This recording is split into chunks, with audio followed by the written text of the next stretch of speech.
All right, y'all just came back. We're coming back from this break. What you guys just heard was Victim Role, a little snippet of Victim Role and Fast Life. And those will be the upcoming singles that will be released on digital platforms pretty soon, and on the new album, which we will talk later about before we end this interview. For those who are just now tuning in, this is Durags and Conversations. I hope you're not just tuning in. I hope y'all been listening from the beginning. This is good. But if you just now tuning in, this is Durags and Conversations with your boy DATBOYMEDIA. And if you want to follow me, I'm on IG at DATBOYMEDIA Productions, and I've been chopping it up with my boy Cazanova on his music career, and now we're going to get into the acting aspects. Shout out that Instagram for those who want to follow you. For those who want to follow me, you can follow me at Cali Cazanova, CALICAZANOVA, so Casanova with a Z, or you can look up Hunted Ragboy, HUNNID_RACKBOI, Hunted Ragboy. I got it from a YG song, just because I like YG. And yeah, so either one of those names, you'll be able to find my Instagram pretty fast. It's open to the public, and you can find me also on Twitter and anything else. So yeah. So we were before getting into that break, we were talking about the music aspect, and now I want to talk about the acting aspect. And you mentioned earlier before that you have a theater background, and I guess I would like to ask, how is acting different from music, from you doing music? And when I say this, I'm asking this like, you said that you've been trained to, do theater and all that kind of stuff. So what's what would be like the biggest difference from you doing music from acting? Truthfully, truth be told, there's a difference, because there's the technical aspect of it, the technicalities, but as far as the material that you're given, whether it's a song or a script, not really much of a difference. Each song that you do, you gotta have some kind of emotion. You gotta come from somewhere, from deep within. It's just with music, it's something that comes from directly yourself, but then a script comes from an idea that somebody else made, and that's just someone that you decide to, you're given a role to portray, to tell their story, and so when it comes to, you have to memorize a song just like you got to memorize a script. Right. If you go into a music video, say if you have a music director, if you have a director on set, he or she is going to guide you just like a director on the set of a stage play or the set of a television show. That person, he or she, is going to direct you on where to go, how to do this, what to do, blah blah blah, and then you just kind of take those directions and you do it. So in that aspect, there's obviously similarities. Differences though is sometimes when it comes to music, you're just a one woman person.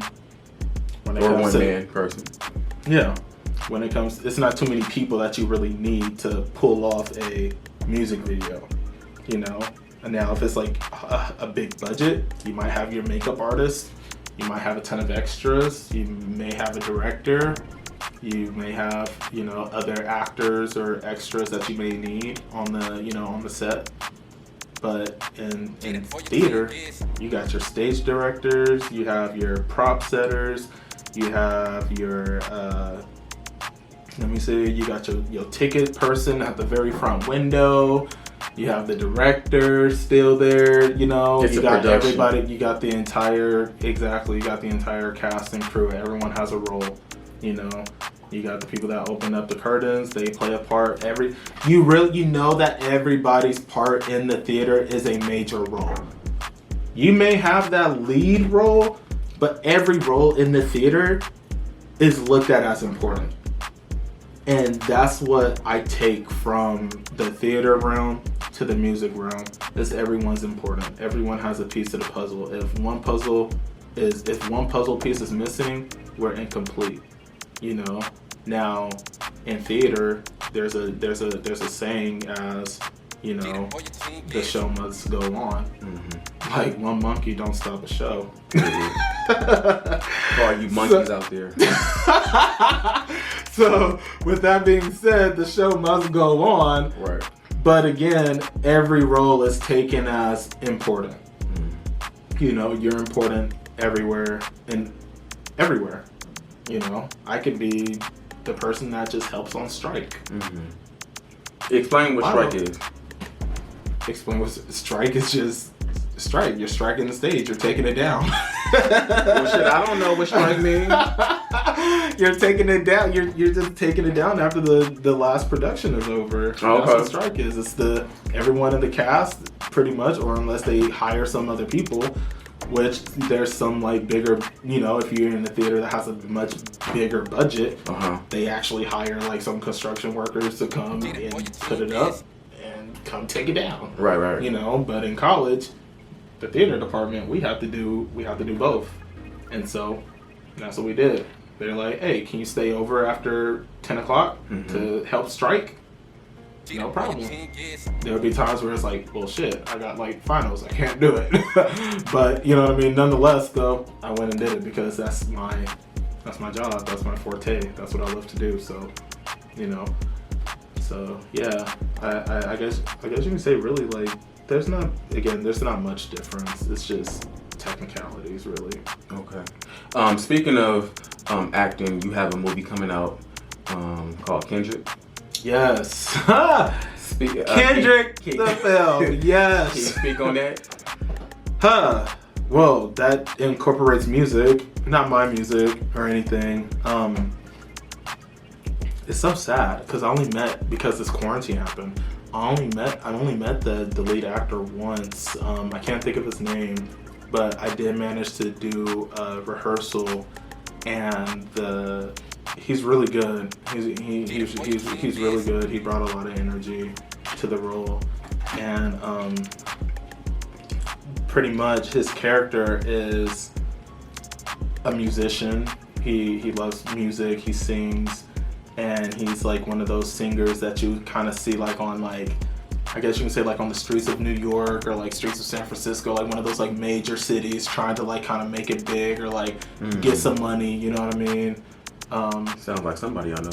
And I don't want to say like panhandling. I don't know. Is that called panhandling? I don't know. You're like this, like asking for money. I don't know. I might sound stupid, but that's pretty much what it is. Like he sings for money on the street. Oh, okay. And he's doing it though. His purpose is to help pay rent with his mom, and so they don't leave and get evicted from their place.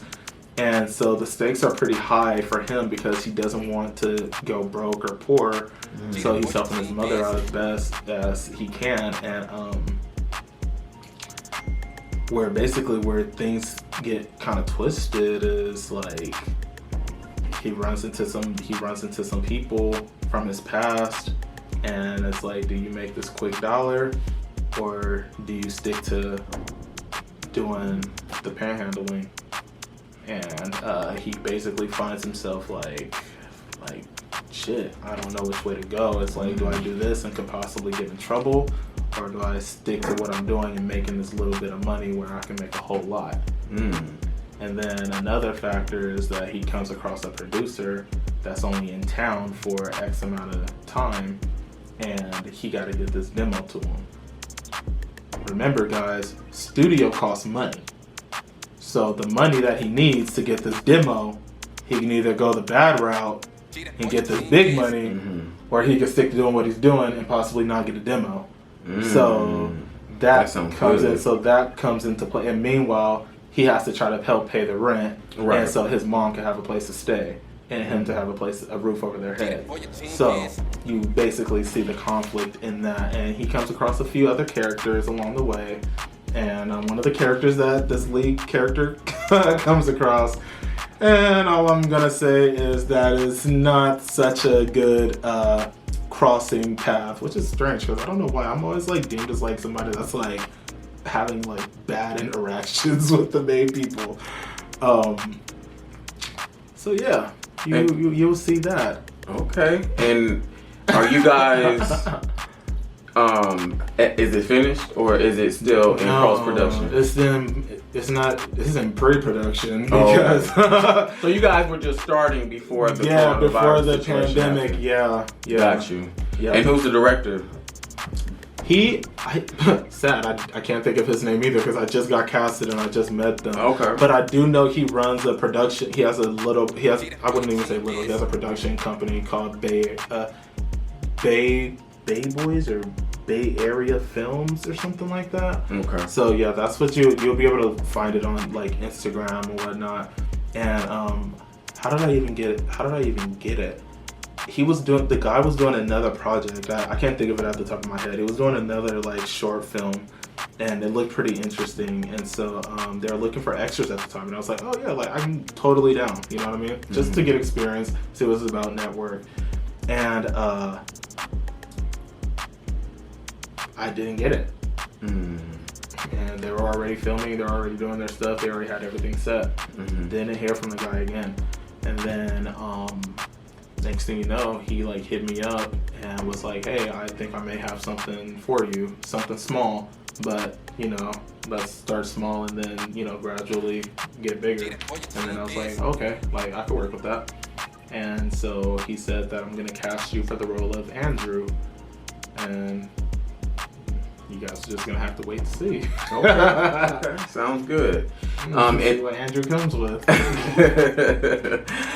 In the addition of Kendrick, you've also been a part of Welcome to the Table, and shout out to my Welcome to the Table family.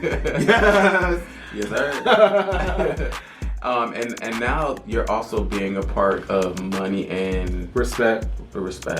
How was that experience for you? Woo! All right, so man, I don't know how much time you have, but long story short, me being an essential worker through this pandemic, this guy comes in and he's like, "Can I get a wheelchair?" And I'm like, "Yeah, no problem. I'll give you guys a wheelchair," you know. So automatically assuming that this person needing a wheelchair is going to be to bring somebody in, you know. But at work, and when I'm like in my work mode at my job, you guys don't want to see me there because I'm just like, I'm not a douchebag, but I'm just like, ugh. Right. Like, that's I don't want to do this. I want to stick to my arts full time. Right. That's how But anyway, so I gave them the wheelchair. They leave. Not even worried about how long they were gone for. And I'm sitting at the desk, and this guy comes up to me. Him and a few other people, actors, come to find out. But I'm looking at them as just regular folks. They come back and they're like, "Hey, here goes the wheelchair." I was like, "Okay, totally." And then the creator, he goes and say, "Hey, have you ever acted before?" He was like, "Have you ever tried acting?" And in my head, I'm just like, does this not know who the he's talking to?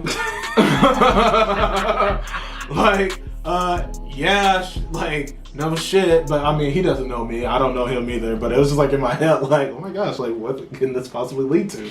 And I was like, yeah, I actually went to school for theater. I went to college, and then he goes, "Oh, swear." I was like, "Yeah." He was like, "Well, have you heard of the show Money and Respect?" And I said, "You know what? I have." I said, "My cousin watches it." I said, "I haven't seen it. I haven't watched your show or anything, but I was like, I have heard of it." This is the Bay Area show, right? Yeah, correct. Okay. Based all in East Oakland. Okay. And he goes, "Well, how about you take my contact, take my Instagram, take my number?" And he was like, let's keep in touch." No problem at all. I hit him up on Instagram, which I didn't even do it right off the rip. It was just one of those days where I was like scrolling up and down, and I seen one of his posts, and I liked it. I messaged him. I said, "Hey, this is the security guard, you know what I mean, that you met," and it just kind of went from there. And so after like a small talk, he was like, okay. And then I was like, yeah, so basically, like, my availability is this day. Just let me know. Didn't hear from him. Got left on scene. I was, like, kind of sad. I was like, damn, okay. And then I didn't hit him up again until, like, maybe a month or so later. So I was, like, thinking, like, this dude must be, like, pretty damn busy. And mind you, I didn't even look up the show Money and Respect yet. I haven't even watched it. Yet. Okay. And so that was kind of maybe like one of my mess ups too. Like, man, I'm like asking him like, what's up with this show, and I haven't even like took the time to watch it. You know what I mean? Right. And so, so I felt bad for that part. But then it was like I still had like other things that I was doing, and like just time, I just really wasn't having time to be watching it. So next thing you know, he hits me up hella randomly like one morning, and he was like, hey, how do you feel about being a police officer? I'm like, what? I was like, well, shit. I said, it's probably a level up from doing security. So I was like, no problem. Like, I don't mind. Like, whatever you want to throw at me, I'm open. Mm-hmm. And he was like, all right, cool. We'll go from there. And next thing you know, he hit me up one day. He called me on the phone and was like, hey, can I set up a meeting with you? I was like, yeah, totally. What day, what time? Mm-hmm. I forgot what day it was, but he was like, can you come at like, I think like maybe 12 o'clock or something like that. And I was like, okay, cool. And real story, I lied to him, but true story though. I woke up hella late because I got off work at like 4 o'clock in the morning. So I go home, I'm asleep, I wake up, it's like fucking like 1 something, and it's like 1 something in the afternoon. And I'm just like going about my business, making some cereal. Mind you, it's the afternoon, making some cereal, chilling on Instagram, Twitter, doing what, God knows what. But like I woke up knowing that I had to be somewhere, and I'm like, where the fuck do I have to be? Like, you know what I mean? And I'm just like, what the fuck? Like, it was like one of those things, like I knew I lost something, or like I'm missing something. Mm-hmm. And like for some reason, it like clicked in me. I'm like, oh shit, I'm supposed to be meeting the creator of that fucking show. Like, fuck, what the fuck am I doing? Mm-hmm. And so I was like, fuck, like what do I say? Like I'm already like an hour late. Like, you know what I mean? Mm-hmm. And so it's a good thing because I'm starting this, like, I'm being a part of this business with my neighbor. And so I like had to like kind of throw her in the mix and like throw her under the bus. And I had called him up. I was like, hey, he was like, yo, he was like, what's up? He was like, where you at? I was like, dude, I said, sorry. I like booked you, and I had another meeting, like a business meeting at this time. And like, I'm hella sorry. Like I totally forgot. And like, this lady is like my neighbor. So since she was like right next to me, she showed up to my door, and I was like, I couldn't turn her away and be like, oh yeah, I gotta go all the way to Oakland to do this. Right. And so he was like, oh yeah, no problem, man, no problem. Like, thanks for letting me know. I was like, no, like I'm so sorry. But I was like, I completely lied. I really just like woke up like hella late. And so then he was like, what time can you get here? And then I was like, well, I gotta be to work for 4 o'clock in the afternoon. So I was like, shit, I can leave right now if you need me to. He was like, yeah, just come over. I was like, all right, cool. So I hurried up, showered, got dressed, brushed my teeth, and was out the door. Mm-hmm. So went up to his house, had a talk with him. I'm thinking he's gonna like give me like my character. I'm thinking he's gonna give me my a character description or an audition, because like it wasn't a for sure that I got the role. Right. You know what I mean? Right. Dude, we literally bypassed all that and went straight to filming. All he did was like give me a script and just told me like, just read this.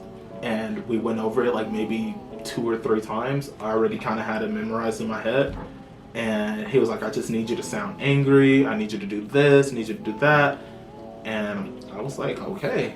Like I was not prepared at all. I came in with like a short sleeve hoodie, some shorts on because it was hot, and I was sitting in a car, and you guys will see that in the first episode of season 5 of Money and Respect. That scene right there was like off the, like, was not planned. Oh God, it was not. And I did that scene, and that's when he gave me the feedback. Like, he was like, all right, well, I see that you're about it. I love your style. I see that you can bring it, and you will be on the show. And he was like, congratulations, you just did your first episode introducing Money and Respect, season 5. I'm like, what the f***? Like, I literally was like, brain f***. Those were one of those brain f*** moments that I don't like. And, but nonetheless, though, like, he's been really cool, really fun guy. The actresses, which are like the stars of the show, they're fantastic. I love how they are, especially this one girl on the show, too, of Money and Respect, Shamaya. When I first met her, she plays the role of Brandy. Dude, literally comes there and she's just like full of energy, like, and you see her character throughout the show. If you watch it from season 1 to 5, you see her character and you're like, this girl is a firecracker. She's really like that in real life. And it was amazing because I was like, oh my gosh, like I wish I could have that kind of energy where I'm just like on 24/7, like, what's up, like, you know what I mean? But it was awesome working with her. It was awesome working with her. And one of the lead characters, I can't think of her name. I think her name is Nye, but I only worked with her once, and she plays the role of Ashley, and she's really good too. Okay. She's really good. So yeah, nonetheless, Money and Respect. Make sure you guys watch it. New episode comes out every other week on YouTube. Has a ton of views, so keep adding on to those views. I think like the highest number of views that it has is like over like 100,000. Oh wow. Yeah, I think it's like, I believe it's like over 100,000 views. Wow. Yeah. Okay. And just like, even like with the dropping of season 5, and it's only been like a week or two for the first episode, it's like well over 20,000. Nice. And then this second episode that they just dropped is like well over 8,000 already. Wow. So yeah. That's good. Oh yeah. That's some good shit. Tons of publicity and exposure. So yeah. Right. One final thing before we end up wrapping. Well, two final things before we end up wrapping this interview. When is the album coming out? What's the name of the album? The album is going to be called Show No Love and Trust No One. I haven't decided. I will say this though, the songs are complete. The songs are done. The first project is done. It's just with this pandemic, I just don't know really if I want to drop it just yet. I kind of do just because everyone's inside. So it's like you guys are all bored at home with nothing to do. Shit. So I actually was speaking to a mutual friend of ours about it. Of ours?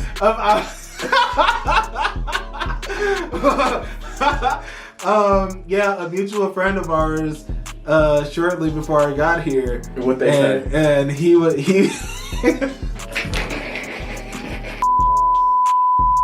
he was like, I think you should drop it as soon as possible.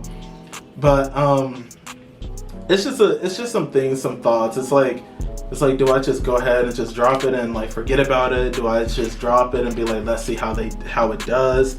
So it's just like, it's really like my baby at this point. You know, I mean, I'm not pregnant, but it's like, this is my baby. Like, it's my first project. Like those 3 singles that I put out, I just wanted to see how the numbers were gonna do. But now I'm putting out a real piece. So putting out this real piece, I don't know how to feel. It's hard because it's like you wanna, drop the album. You don't want your fans to continue to keep waiting, but at the same time, you want it to be embraced, and you want that momentum to build up so it can be successful. Because, like you said earlier, there's so many different elements and so many different business things that goes into creating a piece and making sure that it's successful. Correct. So I think you'll find the right time to drop the album. And it's not just my name on it, there's other people that's a part of it, features, the producers that we've mentioned. It's like there's so many people that's on there. Well, not a whole lot, but it's just their reputation is on the line too. Right. And that's the only thing. It's like you want to do people justice. Right. And I'm just like, you ain't trying to sell like 1,000. It's like right, but it's like I'm confident. Don't get me wrong, y'all. Like I'm confident. But then again, it's like this is coming from me. I don't know how you may feel. I don't know how everyone else outside may feel or what they're, you know what I mean? And so it's like, have an album listening party. Well, yeah, but it's like, do I drop it first or do I just have the listening party? I don't know. And then with this pandemic, that's true. Social distancing, right? Which ain't nobody taking serious, no way. Especially these white folks. But we won't go there. I don't know, man. I'm just kind of nervous, but I'm also in the works of a whole nother second project. So, with that being said, like, I guess once I drop this baby, I'll be on baby number 2. Okay. And I think that's just not with you, but I think with the whole pandemic situation, it's definitely hurt a lot of Black and brown creators in the Bay Area, because now we can't do the things that we used to do. You know, I know for a fact, for me, I can't go to the radio station, so now I'm doing this as a navigation to continue to get my project out there. You know, like I said, like with you saying like you wanted to be on this roller coaster ride, and I was kind of on that roller coaster ride too. Yeah. And then like I'm like stuck on the top. Yeah. Like I'm like, and then it's not going backwards, but it ain't going frontwards. You know what I mean? Right. So like, you know, like I understand where you're coming from, and any thoughts on the pandemic, on how you think it's being handled? Like, you know, any final thoughts before we go separate ways? I do know that this pandemic is very, very serious. It's weird. Especially just coming from somebody that comes from a background of faith. I believe that what's happening right now is for a reason.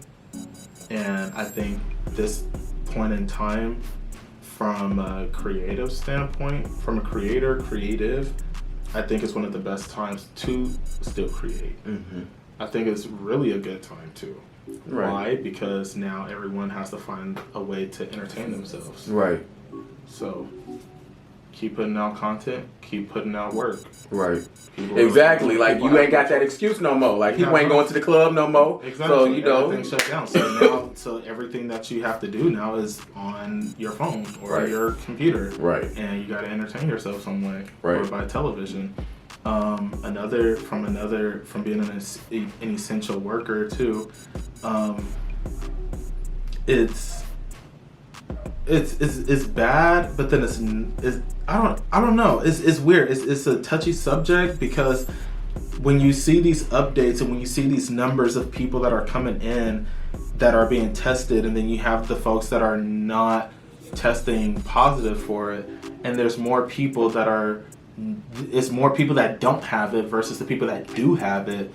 It's just like, well, damn, like whatever happened to, you know, like Ebola, or why wasn't this happening during that time, or like with the West Nile virus, or with the swine flu, and with all these other, you know what I mean, national like viruses, or you know what I mean, sicknesses that was going on around the planet and the earth. It's just like, oh my gosh, like why is this the one that stops completely everything? Right. You know, and in my opinion, I mean, I watch the news pretty so often, especially around those times. You really can't help with social media and with those things that were going on in the past. It seems like it just fell off the face of the earth. Like, I don't hear about nobody getting Ebola anymore. I don't hear about people having swine flu. And then on top of that, like, we have the flu that happens every year, mm-hmm. and thousands of people die off that all the time. So it's like, you know, I don't know. I just feel like if people were going to get it, you got it. If you're not, then it's like, you're fine. But, like, can we treat it? Is it so bad that we have to just be indoors? Right. I mean, we already been told, wash your hands after you do anything. Wash your hands after taking the garbage out. Wash your hands after you do the dishes. Which should be common sense anyway. Right. You know, it's just like, now we just, you know, now we have to look at people hella crazy if they sniffle or cough. It's like, you know, we're so, man, even going to school all the time, you always have somebody in the classroom that had to cough or sneeze or something, and it was just like, okay, they cough and sneeze, whatever, right? You know, now you look at somebody like, like, what the fuck, like, but you weren't doing that. Stay back, right? But you weren't doing that beforehand, right? And so it's just like a way. I think it's like really negative, because like even after this, it's just gonna be like, you look at somebody now, just like, you must got that shit. Right. Like, Like, you're gonna be looking at people like they got shit on their face if they cough. And it's like, oh my gosh, like, are you not allowed to cough if you feel something in your throat? Like, right, oh my gosh. exactly. You know, so like this pandemic is like, I don't know. I think the only good thing that Trump did for us was give us some Trump 12s. And that's about it. Which wasn't shit no way. Which wasn't shit no way because rent, that ain't. Right. That's a joke. So I think it did ruin my trip to Mexico, so I was pretty upset about that. I think personally, I think with this whole pandemic, I think that it's driven people apart than closer. And I thought that it would be the complete opposite because I'm also an essential worker, and I see that there's no respect. You know, it's like back up, or you know, it's like, you know, you don't have a mask on, so I'm not gonna accept. Like, bitch, I don't have AIDS. Right. You know. Right. Yeah, this pandemic just got people looking at you kind of crazy. I can say the positive thing is that I got much closer with my family. We pray together. Good. We sit at the table together, eat dinner.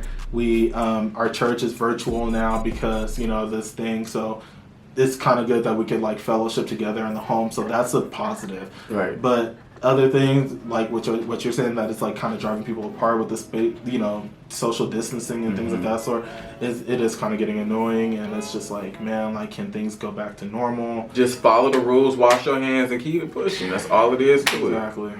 Exactly. So thank you, my brother, for coming through. For having me, man. I really do appreciate it. Excellent. Always a good time. And when you drop some more music, you know when it comes.